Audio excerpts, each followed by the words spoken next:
दोस्तानो, ही बघा दुपारची वेळ आहे. आता दुपारच्या बघा 2 वाजले ते 2. कशामाशे पाणी पिते बघा. हवा आहे एकदम तयात आणली ते बघा. जकडं बघल तकडं हवा ही पाणीच पाणी दिसते. आणि ह्या म्हशीला मी दावं लावलं. एका म्हशीला, ही आपली घरची म्हैस आहे आणि हिला आपण दावं लावलं आहे बघा. का तर ही म्हैस जर मोकळी सोडली तर डायरेक्ट पडायला कडेला जाणार. मग आपल्याला किती लांबणी याडा घालणार तर दुसऱ्या धान खायची. म्हणून बघा याला काल नवीन दावं लावले. पहिलं दावं ते तुटलं आहे आणि एकदम बघा आज ऊन कडक पडले. तुम्हाला सांगतो दोस्तानो, मशा रवंत करत पाण्यात डुबण्याचा आनंद घेते ती. कशा आहे त्या मशा. आणि सगळा खांडवा अतिशय व्यवस्थित आहे बघा. एक नंबर आहे. आणि हे पाणी याकडे कसं कसं गवात उठलं आहे बघा. जकडं बघत तकडं ही पाणीच पाणी आहे बघा. अनेक पक्षी बघा इथं पाणी पेरे बघा. असं आहे, कष्ट करावं लागते. कष्ट केल्याशिवाय आहे का. अहो ह्यांना धुतलं पाहिजे, पाण्यात डुबवलं पाहिजे. आणि मसराला माहिती आहे तुम्हाला पाण्यात डुबायला आवडते. काय सांगायचं दोस्ता कहाणी. भावानं तुम्हाला सांगतो, काल तुम्हाला सांगतो मला फ्रीज दिलं, सगळ्या वस्तू दिल्या. मात्र त्या पुनमानं हट्ट केला की माझं फ्रीज हे मलाच पाहिजे. भावानं दिलं संध्याकाळी. आणि तुम्हाला सांगतो सकाळी आज दुपारी भाऊजनं म्हणलं ती फ्रीज घेऊन घे. बघा म्हणजे एका हातानं द्यायचं आणि दुसऱ्या हातानं हिसकावून घ्यायची. ही कसली प्रथा. नाही तर मला द्यायचंच नव्हतं. संध्याकाळचं मला फ्रीज द्यायची काही गरज नव्हती. मग म्हणला पहिल्यासारखं तापून राहायचं. वाढदिवसाला ये मी केक आणलाय, मला आईची आठवण आली आहे, अमुक तमुक. आणि तुझे आलेल्या ही भेटवस्तू पण तुला निम्या घे आणि मला निम्या घे. ती स्वतःहूनच बोललं राव. आणि काय सांगायला तुम्हाला, ही बायकोचा बैल झाला आहे. माझा भाव जो आहे ना हा बायकोचा बैल झाला आहे. सगळं बायकोचं ऐकतोय. बरं नेलं तर मला कशाला फ्रीज लागायचं आहे. नेला तर काय पण द्यायचंच नव्हता. माझा महत्त्वाचा मुद्दा आहे म्हणजे द्यायचा नव्हता. हे कसं झालं सांगू तुम्हाला. एखादा कार्यक्रम असू द्या किंवा जत्रा असू द्या किंवा काही असू द्या, जेवायला बोलवायचं आणि जेवण झालं की पुन्हा म्हणायचं माझं खाल्लेलं माघार दी. त्या अशी भानगड झाली खरंच दोस्त. म्हणजे एक तर द्यायचंच नाही. मी का मागत बसलो होतो तुला. हां सगळं ओकेमध्ये करूया म्हणला. रानं वाढून टाकू, माझं पैसे टप्प्याटप्प्याने. इतका गोड बोलला राव. आणि त्या पुनमानं सगळा गोंधळ केला. आता भावाला पण दोष देऊन चालत नाही, कारण का सगळा गोम त्या पुनमाच्या हातात आहे. अशी भानगड झाली. हां तरी मला बायको म्हटलीच होती ही तुम्हाला गोड बोलते ती, फक्त वाढदिवस साजरा करायला खायला नुसतं गुळमाड बोलते ती.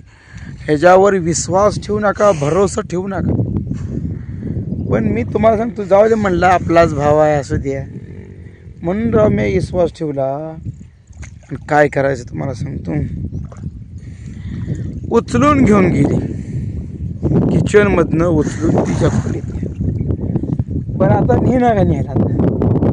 हां आज पतोर मी तुझ्या फ्रीजवरच जगत होतो का तुझ्या फ्रीजला एवढं सोनं पडलंय का. अगं मी एक दिवस असा माझा सुद्धा येईल की मी हिमतीनं फ्रीज घेईन. तुला काय वाटतं का. हां पण मला काय वाटतं, मी आता हिरोणी झाली. हिरोणीसारखी वागायला लागली. बरं वाग. तुझं दिवस आज असतील पण उद्याचा येणारा दिवस हा माझाच असेल. भावाला दोष देऊन काय फायदा आहे. द्यायचंच नव्हतं. मी का मागं लागून गेलो का मला फ्रीज द्या माझी लय अफजल झाली. अरे तुझ्याच नवऱ्यानं दिलं मला फ्रीज आणि तू सकाळपारी करते भांडणं आणि पुन्हा दुपारी हिसकावून येते आहे काय? म्हणजे आम्हाला तोंड कशी पाडायचं हा तुझा डाव होता. बरं असू अरे हात बसा खात अरे ते पाणी पाठ भरून. हो हो हो काही आता मशा पाणी पिले त्या आणि तुम्हाला सांग तू बाहेर निघायला लागली त्या काय करायचं. प्रत्येक वेळी बघाची तशीच करते. बरं असू द्या मी काय डगमगणारा माणूस नाही. आजपासून मला 30 होतं का? मी संकटाशी लढणारा माणूस आहे. मी मला मिळालं नाही म्हणून मी शांत बसणार. अरे मला नाही मिळालं तर मी चटणी भाकर खाईन. चटणी भाकर खाऊन जगणारा माणूस मी. मला बाकीचं काय नसलं तर चालेल पण चटणी भाकरी मला पास. मला काहीच कमी पडत नाही भविष्यात. पण तुम्ही जे आज ही केलं ते मला वाईट वाटलं. निघाली बघा मसर पाण्यातनं बाहेर. आता घे तू छत्री बी आणली आहे बघा. ऊन लय पडलंय पावसापासून संरक्षण लागते ना. या असं हो हो हो हो उचल निघा बाहेर. सगळी मसर बघा तुम्हाला सांगतो पाण्यात पोहची तीच बघा. होय हो गी हो खावा की व्हायचं. हो हो खावा म्हणलं की पुढंच पुढंच पोहची आले सर माग्या खा की. हा एवढं भारी गवत आहे खा वाटत ना का? पाणी आहे डोबायला कसला निसर्ग आहे. हा मी असं तुम्हाला सांगतो अहो माझ्या म्हशीचा पगारी आठवड्याचा आला 10 दिवसाचा तर त्यात मी तुम्हाला सांगतो फ्रीज घेऊ शकतो. पण मला फ्रीज घ्यायचंच नाही. मला पैसा वायपट घालवायचा नाही. पण हा काय करतोय तरी मला शंका आलती ही एवढा गोळमाड कसा बोलतोय. पण मी म्हटलं जाऊ दे आता मागचं सगळं विसरून जाऊ म्हटलं. पुन्हा एकदा नव्या जोमानं काय असेल ती म्हटलं नवीन नवीन असू दे म्हटलं. माणसाकडून चुका होत असतात.